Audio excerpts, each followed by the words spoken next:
நீங்கள் பார்த்துக் கொண்டிருப்பது உங்கள் விஜய்.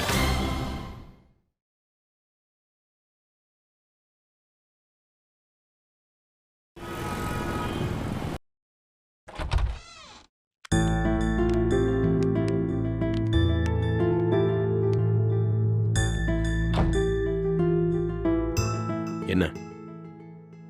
ஒன்றும் இல்லை சார், சும்மா தான். சும்மாண்ணா? இல்லை சார், அடுத்து என்ன பண்ணலான்னு. நான் வந்ததும் ஆறுதல் சொல்ற மாதிரி வந்து ஒரு 2 நிமிஷம் நின்றுட்டு என்ன பாவமா பார்த்துட்டு போவீங்க, அதானே? அப்படி இல்லை சார். ம், தேங்க்ஸ். ஆனால் இது ஒரு வேலையாக யாரும் பண்ண வேணாம். நீங்கள் எல்லாரும் என் மேலே அக்கறையாக இருக்கீங்க, அது எனக்கு புரியுது. ஆனால் இதெல்லாம் நீங்கள் எனக்கு செய்யலைனாலும் எனக்கு அது புரியும். சாப்பிட வரீங்களா சார்னு மாதவி லஞ்ச் டைமில் வந்து தவறாமல் கேட்குறது. 1 மணி நேரத்துக்கு ஒரு வாட்டி வந்து சார் உங்களுக்கு டீ வேணுமான்னு சாந்தினி என்ன கேட்குறது. 1 மணி நேரத்துக்கு ஒரு வாட்டி வந்து எதுனா சம்மந்தமே இல்லாத ஒரு விஷயத்துக்கு என் ரூமுக்கு வந்து நான் நார்மலாக இருக்கேனான்னு செக் பண்ணுறது. அஸ்வின் சார், இது நான் உனக்கு தான் சொல்கிறேன். இதெல்லாம் எதுவுமே தேவையில்ல. I'm alright. நீங்கள் இந்த மாதிரி எதுவும் காமெடி பண்ணாமல் இருந்தாலே போதும். எனக்கு நடந்த இழப்பு என்னன்றது எனக்கு தெரியும்.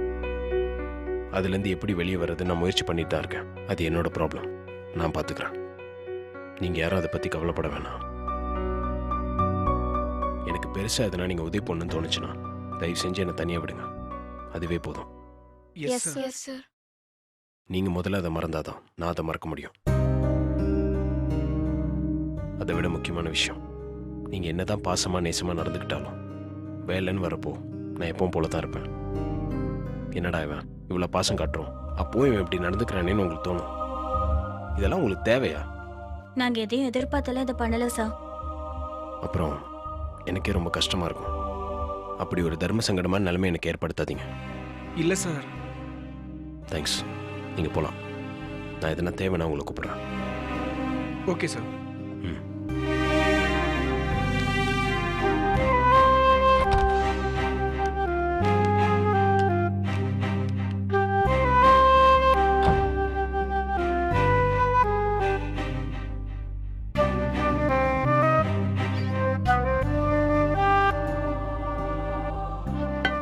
மே I come in sir? S.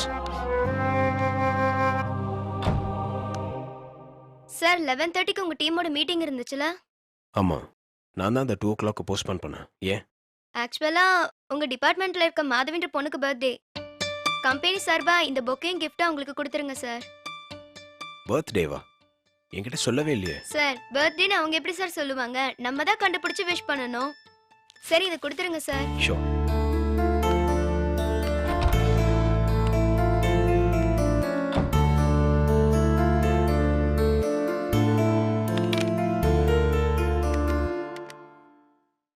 Ashwin sir.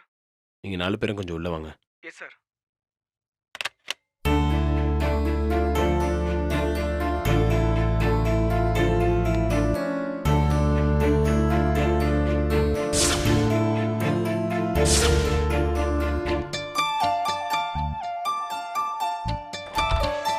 Sir, எங்க அவங்களாம்?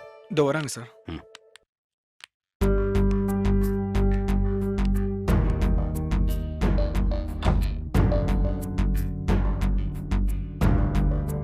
இன்னைக்கு உன்னோட பிறந்த நாளா? சார். இன்னைக்கு உன்னோட பிறந்த நாளா? Yes sir. ஏன் சொல்ல? சார். நீங்க யாராவது என்கிட்ட சொல்லியிருக்கலாம்ல? இல்ல சார், அவ இன்னைக்கு பர்த்டே கொண்டாட மாட்டேன்னு சொல்லிட்டா. அதான் உங்ககிட்ட சொல்லாம விட்டுட்டோம். பிறந்த நாள் கொண்டாடலையா? ஏன்? நம்ம டீம்ல யாரா இருந்தாலும் இதை கொண்டாடி இருக்க மாட்டோம் சார். அதான் ஏன்னு கேட்குறேன். சார், உங்களுக்கு இப்படி ஒரு துக்கம் நடந்திருக்கு, எப்படி சார் பிறந்த நாள் கொண்டாட முடியும்? என்னோட வீட்டில் நடந்த துக்கத்துக்கும் நீ பர்த்டே கொண்டாடுறதுக்கும் என்ன சம்மந்தம்? அத சொன்னா சென்டிமெண்டா பேசுறேன்னு திட்டுவீங்க. நம்ம டீம்ன்றது ஒரு ஃபேமிலி மாதிரி சார். இந்த குடும்பத்தோட முக்கியமான ஆள் நீங்க. உங்களுக்கு ஒரு துக்கம்னா அது இந்த குடும்பத்துல இருக்கிற எல்லாருக்கும் ஒரு துக்கம் தானே சார். நீங்க இவ்ளோ பெரிய கஷ்டத்துல இருக்கிறப்போ நாங்க எப்படி சார் இதை கொண்டாட முடியும்? வீட்டில் எதுவும் சொல்ல மாட்டாங்களா? சார் அவங்க புரிஞ்சுப்பாங்க சார். இல்லைன்னா அவங்களுக்கு புரிய வைக்கணும் சார். நாங்கள் எப்படி அவங்களுக்கு ரொம்ப முக்கியமோ அதே மாதிரி தான் சார் நீங்களும் எங்களுக்கு முக்கியம்.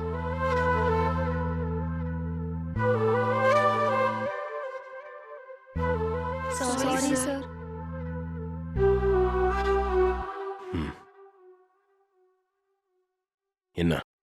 என்ன அழ வைக்கலான்னு பார்க்குறீங்களா? ஏற்கனவே போதும். தேங்க்ஸ்.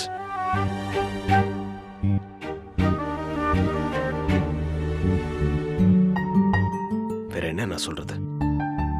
இந்த அன்புக்கு நான் ஒருத்தன் ஆளான்லாம் தெரியல. ஆனா நீங்க சொல்றீங்க.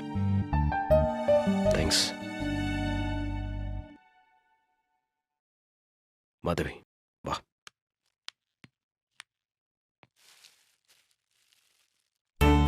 Wish you many more happy returns of the day. Thank you sir. இது என்னோட விஷ் மட்டும் இல்ல, வீடியோட விஷ்.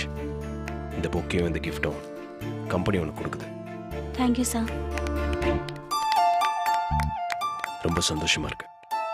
ரொம்ப நாளைக்கு அப்புறம் ஒரு மாதிரி நம்பிக்கையா இருக்கு. தேங்க்ஸ். It's okay sir.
சாரிங்க. என்ன நினைச்சிட்டு இருக்கீங்க?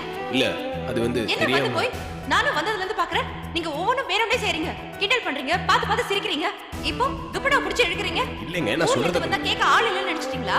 வெளியே தான் எங்க அப்பா வெயிட் பண்ணிட்டு இருக்காரு. அவருக்கு தெரிஞ்சா என்ன ஆகும் தெரியுமா? சாரிங்க, கவனிக்காம பண்ணிட்டேன். போதுமா? ஆமா, கவனிக்காம பண்ணுவீங்க. ஒண்ணுன்னா பரவாயில்ல, ஒவ்வொன்றும் தெரியாம பண்ணுவீங்க.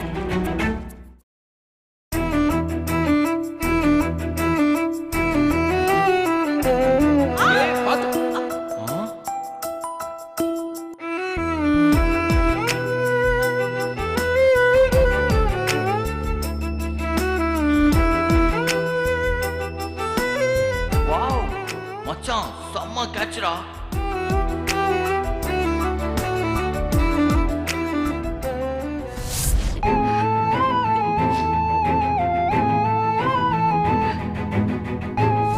இந்த வேலை ஆபீஸ் எல்லாத்தையும் விட எங்க அப்பா தான் எனக்கு முக்கியம்.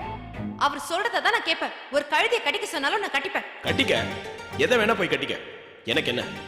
இது நம்மால பாஸ்.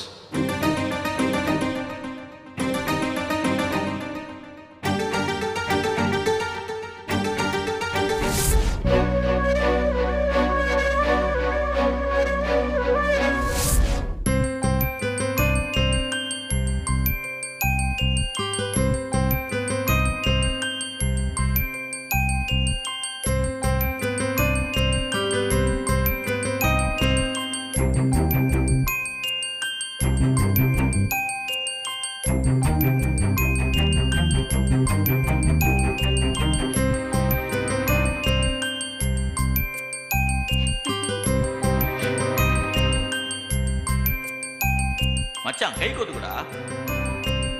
டேய் வலது கால எடுத்து வச்சு போங்கடா.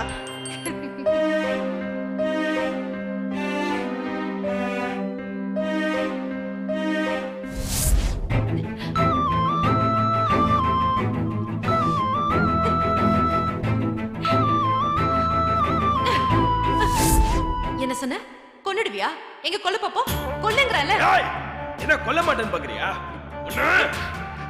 சே, நான் ஏண்டி உன்னை கொல்ல போறேன்? நீ தான் தானே எல்லாரையும் கொன்னுட்டு இருக்கிய. என்னால அதெல்லாம் முடியாது. இப்ப என்னதான் வேணும் உனக்கு? கேட்டா கொடுத்துருவியா?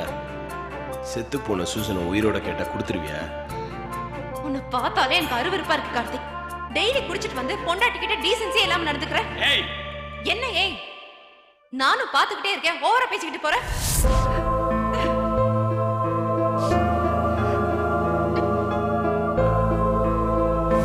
மாதிரி ஒருத்தனோட இவ்வளவு நாள் வாழ்ந்தேன்னு நினைக்கிறப்போ எனக்கு தான் அசிங்கமா இருக்கு. என் தன்மானத்தெல்லாம் தூக்கி போட்டுட்டு ஒரு பொண்ணு மாதிரி கூட வாழ்ந்துட்டு இருக்கேன் பாரு. இங்க பாரு, இதுக்கு மேல என்னால உன் கூட வாழ முடியாது.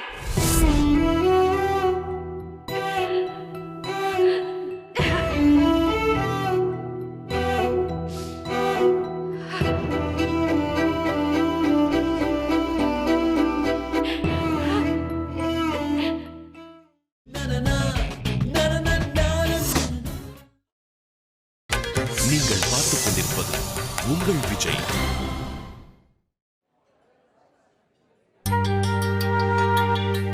ராஜி, டீ குடிக்கிறப்போ ஏதோ ஒரு விஷயம் சொல்றேன்னு சொன்னீங்க. என்ன விஷயம் சொல்லுங்க. முக்கியமான விஷயம்லாம் ஒன்றும் இல்லை. சரி, அந்த முக்கியம் இல்லாத விஷயம் தான் என்னன்னு சொல்லுங்க. நான் ஹாய்.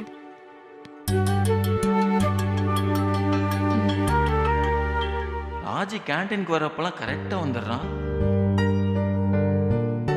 ஹாய் விஷ்ணு. ஹாய். என்னடா ராஜி டீ குடிக்க வரும்போதெல்லாம் கரெக்டா இவனும் டீ குடிக்க வந்துடானேன்னு யோசிக்கிறீங்க. கரெக்டா? ஐயோ, அப்படி இல்லையா? அப்படியே கரெக்டா கண்டுபிடிச்சிட்டீங்களேன்னு சொல்ல வந்தேன். என்ன வச்சு 2 பேரும் காமெடி பண்ணிட்டு இருக்கீங்க?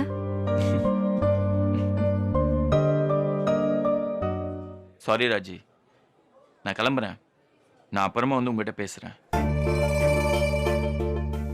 நீங்க ஏதாவது முக்கியமான விஷயம் பேசும்போது நான் குறுக்க வந்துட்டனோ? எப்படி எல்லாத்தையும் டான்னு கரெக்டா அடிக்கிற?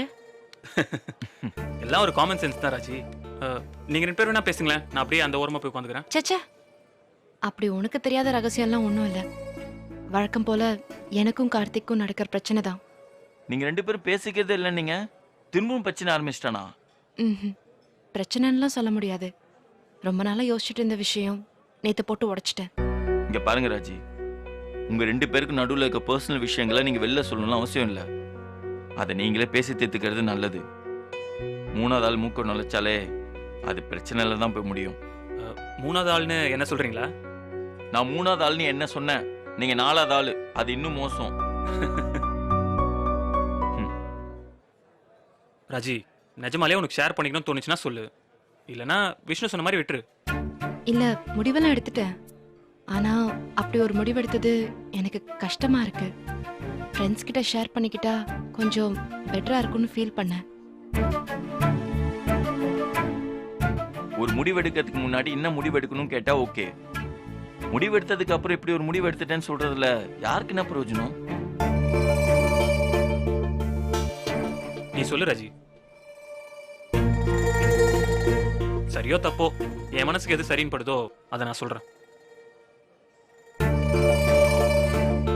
கார்த்திகை நான் டைவர்ஸ் பண்றதா முடிவெடுத்திருக்கேன்.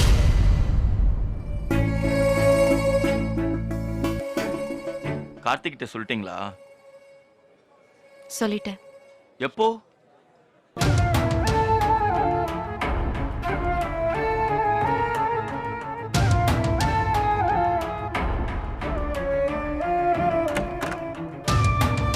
ஒரு நிமிஷம். நான் உன்கிட்ட கொஞ்சம் பேசணும். சொல்லு. சொல்ல போற விஷயம் சரியா தப்பான்னு எனக்கு தெரியல. ஆனா அத சொல்லாம இப்படியே இருக்கும் எனக்கு கஷ்டமா இருக்கு. என்ன? நம்மளை பத்தி பேசணும். ஒருத்தர் பார்த்தோம், பிடிச்சிருந்துச்சு, பழகினோம், நிறைய சண்டை போட்டோம், நிறைய அண்டர்ஸ்டாண்ட் பண்ணிக்கிட்டோம். நான் சொல்றதெல்லாம் என்ன பத்தி? நீ என்ன யோசிச்சேன்னு எனக்கு தெரியல. நான் என்னோட சைட்ல இருந்து சொல்றேன். எவ்வளவோ பிரச்சனைகளுக்கு நடுவுல கல்யாணம் பண்ணிக்கிட்டோம். அதை விட பிரச்சனைகள் ஜாஸ்தியா இருப்போ நம்ம பிரியறதுன்னு முடிவு பண்ணோம்.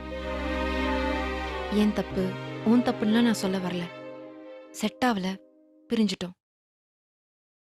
நம்ம சேர்றதுக்கு யோசிச்சதை விட பிரியறதுக்கு முன்னாடி நிறைய யோசிச்சுட்டோம் தான் நினைக்கிறேன். அந்த முடிவு தப்புன்னு இந்த நிமிஷம் வரைக்கும் எப்பவாச்சும் உனக்கு தோணியிருக்கா? இப்போ எதுக்கு இந்த கேள்வி? பதில் சொல்லு. பிரியணும்னு நம்ம எடுத்த முடிவு ஒருவேளை தப்பா இருக்குமோன்னு நீ எப்பவாச்சும் யோசிச்சிருக்கியா? உனக்கு அது தப்புன்னு தோணியிருக்கா? நான் உன்கிட்ட கேட்டா நீ என்கிட்ட கேக்குற. பதில் சொல்லு. என் பதிலை பொறுத்து உன் பதிலை மாற்றி சொல்லலான்னு யோசிக்கிறியா? இல்ல, நான் உண்மையை தான் சொல்லுவேன். அப்போ சொல்லு, உனக்கு அந்த முடிவு தப்புன்னு தோணியிருக்கா? கண்டிப்பா இல்ல. அதுவும் நான் முடியவே முடியாதுங்கிற ஒரு கட்டத்துல தான் அந்த முடிவெடுத்தேன். அதனால அந்த முடிவுல எனக்கு எந்த மாற்றமும் இல்லை. எனக்கும் தான். நான் அதுக்காக யோசிச்சதோ இல்லை வருத்தப்பட்டதோ இல்லை. பிரியணும்னு முடிவெடுத்த. ஆனா மத்தபடி உனக்கு பிடிச்ச வாழ்க்கையை நீ வாழலாம். அப்படிதான் நான் வாழ்ந்துட்டு இருக்கேன். இப்போ உன் லைஃப்ல ஒரு மோசமான காலகட்டம். நீ வாயை திறந்து பேசலனாலும் உங்க அப்பா அம்மாவோட இழப்பு உனக்கு எவ்வளவு கஷ்டமா இருக்கும்னு எனக்கு புரியுது. எனக்கே அது ரொம்ப கஷ்டமா தான் இருக்கு. நானும் அவங்களுக்காக வருத்தப்படுறேன், உனக்காக அனுதாபப்படுறேன். ரொம்ப தேங்க்ஸ். ஆனா இதுக்காக நம்ம பிரியணும்னு எடுத்த முடிவை நான் மாத்திக்கிறதா இல்ல. அத பத்தி திரும்ப யோசிக்கவும் விரும்பல. ஆனா சுத்தி இருக்கிறவங்க எல்லாம், நான் சுத்தி இருக்கிறவங்கன்னு சொல்றது எங்க அப்பா அம்மா உள்பட, அவங்க எல்லாரும் இந்த சமயத்துல நம்ம சேர்ந்துருவோம்னு நினைக்கிறாங்க. எனக்கு தெரியும் நீ ஒன்னும் சின்ன குழந்தை இல்ல. அதையும் இதையும் ஒன்னா யோசிக்க மாட்டேன்னு எனக்கு நல்லாவே தெரியும். அனுதாபத்துக்கும் காதலுக்கும் நிறைய வித்தியாசம் இருக்கு. விரும்புறது வேற, இறக்கப்படுறது வேற. அதை நான் குழப்பிக்கல. தேங்க்ஸ். எங்க அம்மா அப்பாவுக்காக ஒரே வீட்ல ஒரு வருஷம் சேர்ந்து இருக்கிறோம்னு சொன்னோம்.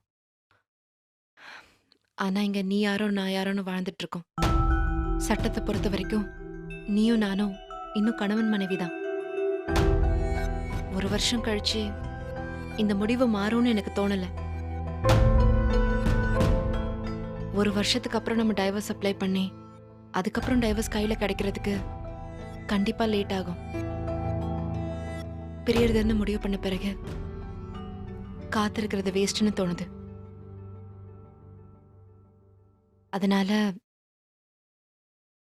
அதனால நம்ம இப்பவே டைவர்ஸ்க்கு அப்ளை பண்ணிட்டோம்னா எங்க அப்பா அம்மா கொடுத்த ஒரு வருஷம் முடியறதுக்கும் டைவர்ஸ் பேப்பர்ஸ் கையில வரதுக்கும் கரெக்டா இருக்கும்.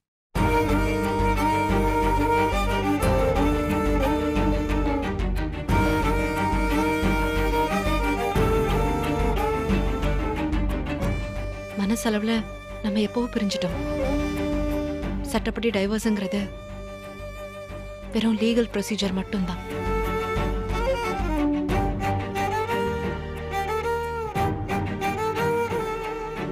டைவர்ஸ்க்கு அப்ளை பண்ணலான் இருக்கேன். உனக்கு சம்மதம் தானே?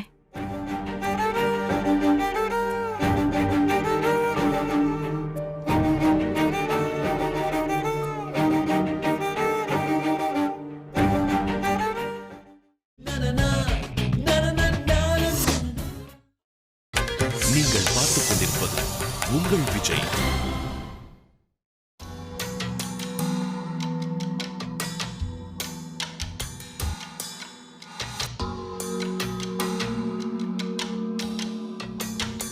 என்ன கமல், நான் செஞ்சது தப்பா?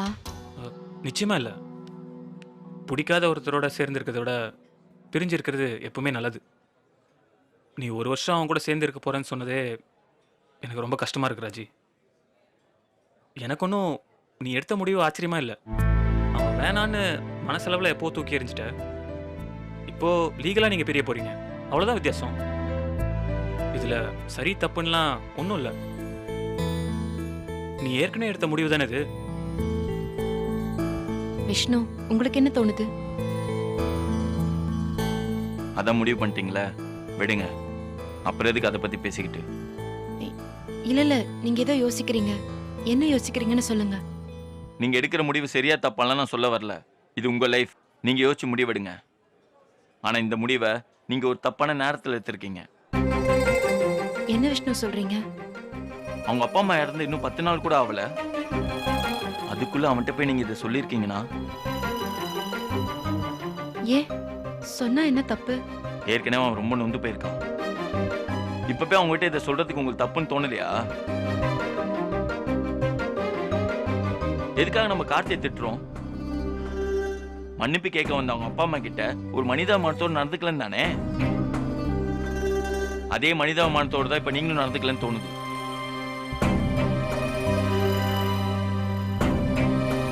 விஷ்ணு, ஏற்கனவே ராஜி ஒரு விஷயம் பண்ணா அதுல தப்பு வராம இருக்கணும்னு 1000 தடவை யோசிக்கிறாள். நீங்க அதையும் இதையும் சொல்லி அவளை குழப்பாதீங்க. நீ பண்ணது தப்பு இல்லை ராஜி.